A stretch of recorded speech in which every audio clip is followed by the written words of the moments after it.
Hello everyone, welcome back to this channel पढ़ाकू लोग. My name is CS Payal पोखली and हम पढ़ रहे थे क्लास 12 का बिजनेस स्टडीज का NCERT बुक. इसमें हम 11 चैप्टर्स ऑलरेडी पढ़ चुके हैं एंड प्रीवियस वीडियो से हमने शुरुआत की थी हमारे चैप्टर 12 के साथ, जो कि है कंज्यूमर प्रोटेक्शन. आई होप आप सभी ने प्रीवियस वीडियोस देख ली होंगी, लेकिन अगर किसी भी स्टूडेंट की कोई भी वीडियो रहती है तो प्लेलिस्ट का लिंक लिखा हुआ है डिस्क्रिप्शन बॉक्स में, जाके देख लीजिए. 12th क्लास का बिजनेस स्टडीज का पूरा सिलेबस मैंने इस चैनल पे पढ़ाया है, सो कोशिश करिएगा कोई भी वीडियो स्किप ना हो. चलिए अब बात करते हैं कि आज इस वीडियो में हम क्या पढ़ने वाले हैं. लास्ट वीडियो में हमने बात की थी कि कंज्यूमर प्रोटेक्शन होता क्या है और क्यों जरूरत पड़ी इस पर्टिकुलर कॉन्सेप्ट को एग्जिस्टेंस में लाने की, और क्यों इसके रिगार्डिंग हमने लॉज बनाए. वहां तक की बात हमने प्रीवियस वीडियो में ही कर ली थी, लेकिन आज इस वीडियो में हम जानेंगे कि कंज्यूमर प्रोटेक्शन एक्ट लाने की वजह से फर्क क्या पड़ा, मतलब क्यों जरूरी था ये पर्टिकुलर चीज. आज की इस वीडियो में बात होगी इंपॉर्टेंस ऑफ कंज्यूमर प्रोटेक्शन के बारे में. और अगर आपको लग रहा है कि ये लाने से सिर्फ कंज्यूमर्स का भला हुआ या फिर ये सिर्फ कंज्यूमर्स के लिए इंपॉर्टेंट है, तो आप बहुत ही गलत सोच रहे हैं. कंज्यूमर्स के लिए जितना इंपॉर्टेंट कॉन्सेप्ट है उससे कहीं ज्यादा ये इंपॉर्टेंट है बिजनेस एंटिटीज के लिए. यस, बिल्कुल सही सुना आपने. कंज्यूमर्स की मदद करके, कंज्यूमर्स को एक्सप्लॉइट ना करके बिजनेस हाउसेस खुद की भी मदद कर रहे होते हैं, उसमें उनको भी फायदा होता है. किस तरीके से पूरा जानेंगे इस वीडियो में. तो चलिए फिर शुरू करते हैं. देखिए यहां इंपॉर्टेंस के पॉइंट्स लिखे हैं. पहले लिखे हैं कंज्यूमर के पर्सपेक्टिव से और दूसरे लिखे हैं बिजनेसमैन्स के पर्सपेक्टिव से. और जैसे कि आप देख ही सकते हैं इसमें सिर्फ 3 पॉइंट्स हैं, वेरएज यहाँ पे पूरे डबल 6 पॉइंट्स लिखे हुए हैं. तो मतलब जितना ये कॉन्सेप्ट कंज्यूमर्स को मदद करती है उससे कहीं ज्यादा ये बिजनेसमैन्स की गुडविल इंक्रीज करने में मदद करती है. चलिए फिर एक एक करके सारे पॉइंट समझ लेते हैं. पहले हम इन पॉइंट्स के बारे में बात करेंगे, ठीक है. तो कंज्यूमर्स के पॉइंट ऑफ व्यू से जो पहला पॉइंट है वो है कंज्यूमर इग्नोरेंस. अब इसको समझने के लिए लेंगे हम छोटा सा एग्जाम्पल. ऐसे इमेजिन करिए ये आप हैं और आप गए अपनी बगल वाली ग्रोसरी शॉप पे. वहां आपने एक वेफर का पैकेट उठाया और जैसे कि आपको पता ही होगा किसी भी चीज की पैकेजिंग हो उसके ऊपर उसकी सारी इंपॉर्टेंट जानकारी लाइक MRP या फिर एक्सपायरी डेट क्या है, इंग्रेडिएंट्स क्या है, ये सारी चीजें मेंशन्ड होती हैं. और इसके ऊपर भी 20 रुपए लिखे हुए थे. लेकिन आपको आलस ने कुछ इस तरह से जकड़ा था कि आपने पैकेट पलट के MRP खुद देखने के बजाय डायरेक्टली शॉपकीपर से पूछा कि भैया कितने हुए. वो भी समझ गया कि ये इंसान तो बहुत ज्यादा आलसी है, ये नहीं खुद देखने वाला कोई भी इंफॉर्मेशन. उसने भी मजे मजे में 25 रुपए बोल दिए. और आप ऐसे नालायक कि 25 रुपए उसे पेटीएम करके घर वापस आ गए और रास्ते में वेफर खोल के पैकेट एंजॉय कर रहे हो. ना आपने देखा कि उसने 5 रुपए आपसे एक्स्ट्रा चार्ज कर लिए हैं, बल्कि एक्सपायर्ड माल भी आपको पकड़ा दिया था और आप वही खा रहे, जिसको खाने के बाद हो सकता था आपको बदहजमी. बताओ अब यहाँ पे किसकी गलती मानोगे आप? क्या यहाँ पे शॉपकीपर की गलती है? बिल्कुल है. लेकिन डोंट यू थिंक यहाँ पे आपकी उससे ज्यादा गलती है? बिल्कुल है. तो कंज्यूमर इग्नोरेंस वही पॉइंट है जिसमें ये बोलते हैं कि हमारे यहाँ पे लोग इतने इग्नोरेंट हो गए हैं, इतने चीजों से बेखौफ हो गए हैं कि उनको फर्क ही नहीं पड़ता. तुम जो बोल रहे हो हम सुन लेंगे, हम वही कर लेंगे, वैसा कर लेंगे. कभी एक्सपायरी चेक नहीं करेंगे किसी पैकेट को पलट के, कभी MRP चेक नहीं करेंगे. जो सामने वाले ने मांगा उठा के पे कर देते हैं, थिंकिंग भैया इसको तो पता ही होगा, ये तो क्या ही लूटेगा हमें. ऐसे बहुत सारे इंस्टेंसेस न्यूज़पेपर्स में अक्सर कवर होते हैं जहां लिखा होता है डिपार्टमेंटल स्टोर में कोई शॉपिंग कर रहा था, बिल में अलग अमाउंट आया लेकिन स्टोर में अलग अमाउंट लिखा हुआ था. लोगों को पता ही नहीं है, वो ठगे जा चुके थे.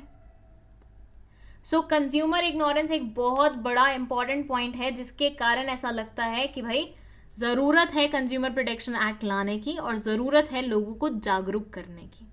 सेकेंड है अनऑर्गेनाइज कंज्यूमर. अब ये क्या बोलता है?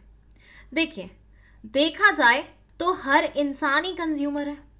मतलब कोई भी इंसान ले लो, वो कोई ना कोई चीज तो कंज्यूम करता होगा. That makes him a consumer, right? अब हर इंसान जब कंज्यूमर है तो ऐसी पॉसिबिलिटी है कि हर इंसान ठगा भी जा सकता है और माइट भी हो सकता है हर इंसान ठगा भी गया हो. और ठगने के बाद जब उसको रियलाइज हो भी गया हो ना, तो उसे ऐसा लगता होगा कि यार मैं अकेला इंसान क्या ही कर लूंगा। मतलब देखा जाए तो आपको आपके राइट्स के बारे में पता है, आपको अपनी हर एक चीज के बारे में पता है, आपको ये भी पता है कि आपको ठग लिया गया है, लेकिन हम अक्सर ये बोल के चुप हो जाते हैं कि यार अकेला इंसान किस किस से लड़ लेगा, कहाँ से लॉयर्स की महंगी फीस के पैसे इकट्ठे करेगा, क्या मतलब बनता है। तो छोड़ो, कोई बात नहीं, माफ किया, नेक्स्ट टाइम से थोड़े जागरूक रहेंगे। लेकिन नेक्स्ट टाइम फिर से वही चीज होती है। अब ये साइकिल बन जाती है। And what do you think ये साइकिल बनने का रीजन क्या है? सिंपल सा रीजन ये है कि कंज्यूमर्स ऑर्गेनाइज नहीं है। अगर ये मिलके एक प्रॉपर ऑर्गेनाइजेशन फॉर्म कर लें सारे के सारे कंज्यूमर्स, तो इनको कभी नहीं लगेगा कि भाई मैं अकेला हूं या मेरे साथ गलत हुआ है। एक इंसान के साथ गलत होगा, उनको लगेगा पूरे ग्रुप के साथ गलत हुआ है, और वो पहुंच जाएंगे कोर्ट केस लड़ने के लिए। सो कंज्यूमर्स को ऑर्गेनाइज करना बहुत ज्यादा जरूरी है। कंज्यूमर्स को ये एहसास दिलाना कि भाई तुम अकेले नहीं हो, पूरी दुनिया तुम्हारे साथ है, हर इंसान तुम्हारे साथ है।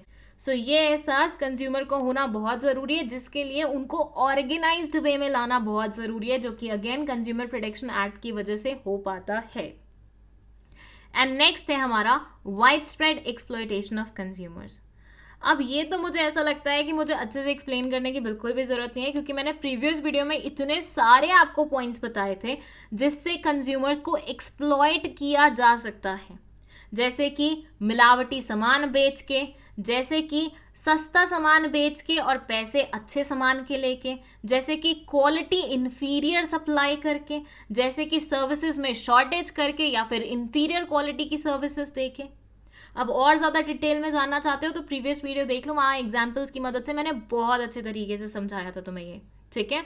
तो ये 3 मेन वजहें हैं जिसकी वजह से कंज्यूमर प्रोटेक्शन की इंपॉर्टेंस इंसान को समझ में आती है, क्योंकि कंज्यूमर प्रोटेक्शन एक्ट इन 3 चीज़ों पे बहुत अच्छे से वर्क कर रहा है और करता भी है। चलिए अब एक एक लाइन में देख लेते हैं कि आपकी बुक में इन पॉइंट्स के बारे में क्या लिखा हुआ है। कंज्यूमर इग्नोरेंस में ये बोलते हैं, in the light of widespread ignorance of consumers about their rights and reliefs available to them, it becomes necessary to educate them about the same so as to achieve consumer awareness. Consumer इतना ज़्यादा ignorant हो चुका है कि उनको पढ़ाने की ज़रूरत है, उनको जागरूक करने की ज़रूरत है, उनको अवेयर बनाने की ज़रूरत है कि भैया जागो, उठो, खुद सोचो, जागो ग्राहक जागो के नारे क्यों लगाए जाते हैं? क्योंकि उनको लगता है कि ये इंसान, ये ग्राहक तो आंखें खोल के सो रहा है, तो इसको जगाने की बहुत ज्यादा जरूरत है। नेक्स्ट है अनऑर्गेनाइज कंज्यूमर्स। ये बोलते हैं consumers need to be organise in the form of consumer organisation which would take care of their interest. Though in India we do have consumer organisation which are working in this direction, adequate protection is required to be given to the consumers till these organisation become powerful enough to protect and promote the interest of consumers. Consumers को बहुत ज्यादा जरूरी है groups form करने की, क्योंकि एक से भले दो, दो से भले चार बोला जाता है ना। एक सिंगल इंसान को तोड़ना बहुत ईजी है, लेकिन एक ग्रुप की यूनिटी तोड़ना बहुत मुश्किल होता है। तो यूनिटी फॉर्म करने के लिए ग्रुप फॉर्म करना जरूरी है। ये बोलते हैं दो इंडिया में हैं बहुत सारे कंज्यूमर ऑर्गेनाइजेशंस, लेकिन वो अभी इतने पावरफुल नहीं बने हैं कि वो इकट्ठे मिलके सारे कंज्यूमर्स के इंटरेस्ट को प्रोटेक्ट कर सकें। इसलिए और ज़्यादा इस पर्टिकुलर चीज़ में हमें वर्क करने की, इंडल्ज होने की ज़रूरत है। नेक्स्ट है wide spread exploitation of consumers. ये पॉइंट तो आप खुद ही पढ़ लीजिए, ये मैं बहुत अच्छे से समझा चुकी हूँ ऑलरेडी। चलिए अब हम आ जाते हैं बिजनेस पॉइंट ऑफ व्यू से इसका इंपॉर्टेंस जानने में। फर्स्ट पॉइंट है long term interest of business, second है business uses societies resources, third है सोशल रिस्पॉन्सिबिलिटी, फोर्थ है मॉरल जस्टिफिकेशन, फिफ्थ है गवर्नमेंट इंटरवेंशन। स्टार्ट करेंगे हम इस पॉइंट से, long term interest of business. अब इसमें क्या बोलते हैं, इमेजिन करो ये तुम हो, ठीक है, और तुमने अभी नया नया ताज़ा ताज़ा अपना बिजनेस शुरू किया है। भैया गिरी से गिरी हालत में भी किसी भी बिजनेस में 10-15 लाख तो लग ही जाते हैं मिनिमम से मिनिमम, राइट। अब तुमने इतनी इन्वेस्टमेंट की है तो ऑब्वियसली तुम ग्राहकों को सिर्फ एक बार ही सामान बेच के विदा नहीं करना चाहते। तुम चाहते हो ये ग्राहक तुम्हारे पास वापस आए, अगली बार ये खुद अकेला नहीं अपने 4 रिश्तेदारों को भी साथ लेके आए, घर जाके 25 लोगों से तुम्हारे प्रोडक्ट की तारीफ करे। यही चाहोगे ना? ये नहीं चाहोगे ना कि एक बार पहली बार ये तुम्हारे यहाँ पे कदम रखा है और घर जाके इसने 50 लोगों को तुम्हारी बुराइयां की है, खुद भी कभी रिटर्न होके नहीं आया। ऐसा नहीं चाहोगे ना ऑब्वियसली। सो हर बिजनेस फर्म चाहती है कि उनके ग्राहक वापस आए उनके पास, रिपीट सेल्स लें उनसे, and at the same time 4 लोगों के सामने उनके प्रोडक्ट की तारीफ करके उन्हें भी उनके कंज्यूमर्स में कन्वर्ट करें। तो इसके लिए बहुत ज़्यादा ज़रूरी होता है आप अपने ग्राहक को खुश रखें, आप अपने ग्राहक को ठगे नहीं। यही अगर आपने एक ग्राहक को बेच दिया होता ऐसा कपड़ा जिसको घर जाके उसने बस पहना था और एक बार धोया और उसका पूरा कलर फेड हो गया, क्या वो दोबारा तुम्हारी दुकान पे आएगा? कतई नहीं आएगा। सो इसलिए बहुत ज़्यादा ज़रूरी होता है किसी भी बिजनेस फर्म को लंबा चलने के लिए अपने कंज्यूमर्स को खुश रखना, अपने कंज्यूमर्स को ना ठगना, अपने कंज्यूमर्स के राइट्स को प्रोटेक्टेड रखना। Enlightened businesses realize that it is in their long-term interest to satisfy their consumers. जो बुद्धिमानी बिजनेसमैन होते हैं ना, उनको पहले से ही पता होता है कि भैया उनके बिजनेस के लिए अच्छा है कंज्यूमर्स को सेटिस्फाइड रखना। Satisfied consumers not only lead to repeat sales but also provide good feedback to prospective customers. ये ना सिर्फ खुद रिपीट सेल्स लेके आएंगे बल्कि इनका अच्छा फीडबैक 4 और लोगों को आपके कस्टमर्स में कन्वर्ट करेगा। इसलिए लॉन्ग टर्म प्रॉफिट मैक्सिमाइजेशन के लिए ज़रूरी है अपने कंज्यूमर्स को खुश रखना, राजी रखना। नेक्स्ट है बिजनेस यूजेस सोसाइटीज रिसोर्सेज। अब भाई देखो, बिजनेस कहाँ ऑपरेट करता है? सोसाइटी में ऑपरेट करता है। इसको जो मेन एंड मटेरियल की ज़रूरत होती है वो भी इसे कहाँ से मिलती है? सोसाइटी से ही मिलती है। लोगों को काम करने के लिए यहीं से पिक करता है। अगेन रिसोर्सेज के लिए भी वो कहाँ? सोसाइटी के ऊपर ही डिपेंडेंट होता है। तो भाई जब आप इतनी सारी चीज़ों के लिए डिपेंडेंट हैं सोसाइटी पे, तो क्या आपका ज़रा सा भी फ़र्ज़ नहीं बनता कि आप इस सोसाइटी को ठगे नहीं, इनके साथ धोखा ना करें? वो बोलते हैं ना, एक हाथ लेना दूसरे हाथ देना। मतलब अगर आप किसी से एक चीज़ लेते हैं तो दूसरी तरफ आप उसे कोई ना कोई चीज़ रिटर्न में ज़रूर देते हैं, तभी तो प्रॉपर डील बैठती है, तभी तो प्रॉपर इक्वेशन बैठती है। अगर लेते रहोगे लेते रहोगे लेते रहोगे और बदले में कुछ दोगे नहीं, तो भाई तुम यहाँ पे क्या कर रहे हो? मतलब ही बन रहे हो, और आफ्टर अ सर्टेन टाइम हो सकता है सामने से भी तुम्हें कुछ भी मिलना बंद हो जाए। वो बोलते हैं ना, कभी भी सोसाइटी के साथ, एनवायरनमेंट के साथ इतना मत खेलो, क्योंकि जिस दिन वो तुम्हारे साथ खेलने पे आ गई तो तुम्हारे पास कुछ बचेगा नहीं। बस वही हाल है यहाँ पे। अगर बिजनेस सारे रिसोर्सेज सोसाइटी के इस्तेमाल कर रहा है तो उसका मॉरल ऑब्लिगेशन भी बनता है कि भाई वो सोसाइटी के लिए कुछ करे। और वो क्या कर सकता है? अच्छे गुड्स एंड सर्विसेज प्रोड्यूस कर सकता है और लोगों को ना ठगे, ये कर सकता है। नेक्स्ट है सोशल रिस्पॉन्सिबिलिटी। देखो, सोशल रिस्पॉन्सिबिलिटी पहले तो वॉलंटरी हुआ करता था। वॉलंटरी बोले तो आप बिजनेस फर्म है, आपको लगता है कि आपने सोसाइटी से रिसोर्सेज लिए हैं तो अब आपको उनको रिटर्न में कुछ देना है तो आप दे दीजिए। लेकिन गवर्नमेंट ने क्या देखा कि भाई बिजनेस वाले तो बड़े बेशरम होते थे, वॉलंटरी करने पे वो कभी भी रिटर्न में कुछ देते ही नहीं थे सोसाइटी को। तो गवर्नमेंट ने बोला बस अब ये चीज़ मैं वॉलंटरी से मैंडेटरी कर देता हूँ।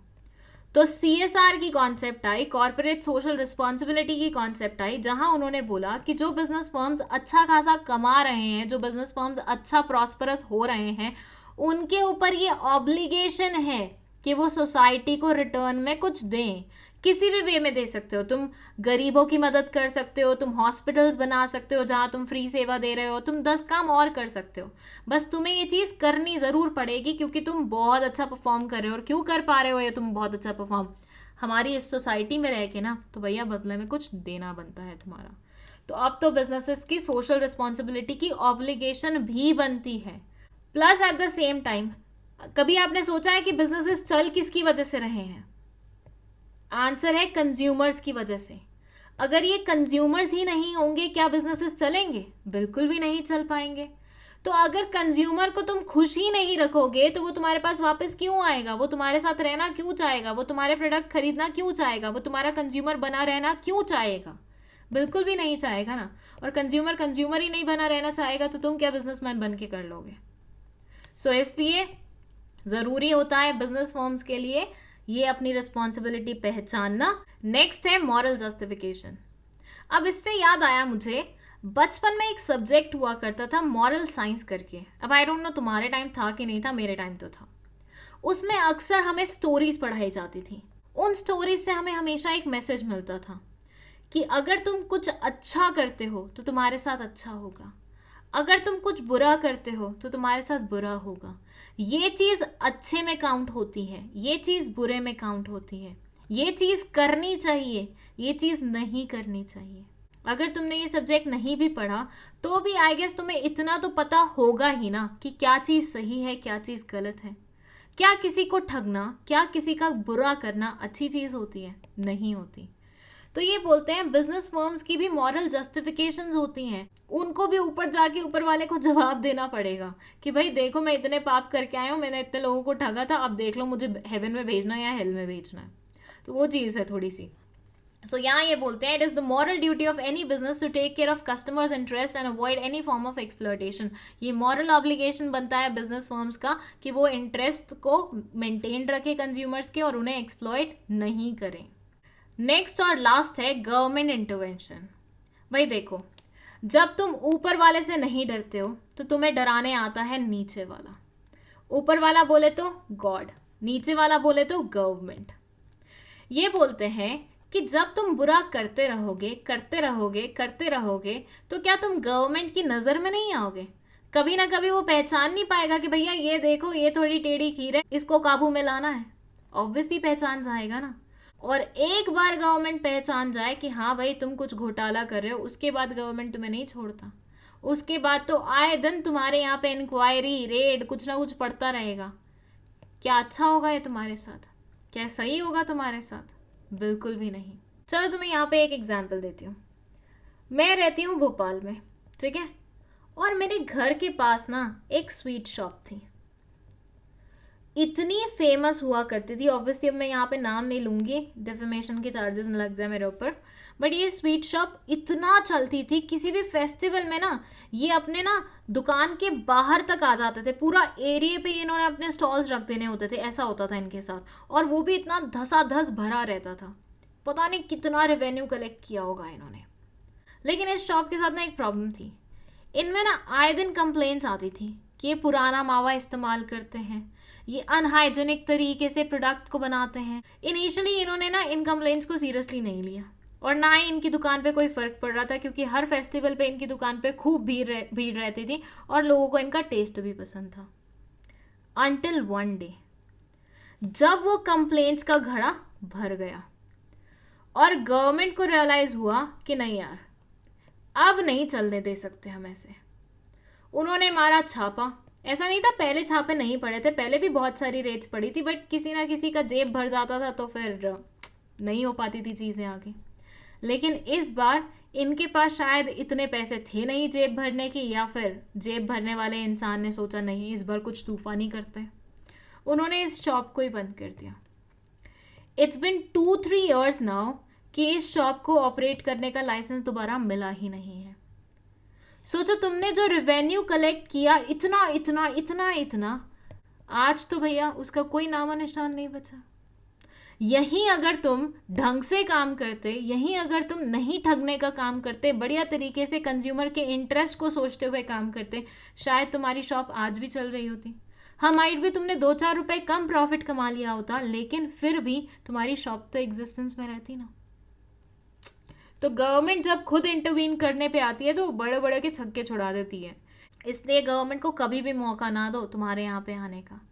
कोशिश करो बाहर की बाहरी चीज़ें सॉर्ट हो जाए, कंज्यूमर्स को खुश रखा जाए, बस वही बढ़िया बात है। और यहाँ पे इसी पॉइंट के साथ हमारे सारे पॉइंट्स कंप्लीट होते हैं। आई होप ये वीडियो आपको बहुत अच्छे तरीके से समझ में आई है। अगर कोई भी डाउट है आप कमेंट सेक्शन में पूछ सकते हैं। 12th क्लास के नोट्स चाहिए बिजनेस स्टडीज़ के तो वो आप ले सकते हैं व्हाट्सएप नंबर के थ्रू, जो कि डिस्क्रिप्शन बॉक्स में मेंशन है। नोट्स पेड रहने वाले हैं। चलिए, अगर वीडियो पसंद आई है तो लाइक का बटन दबा दीजिए, इसे अपने दोस्तों के साथ शेयर कर दीजिए और चैनल को सब्सक्राइब करते हुए जाइएगा। That's it. Thank you so much for watching this video.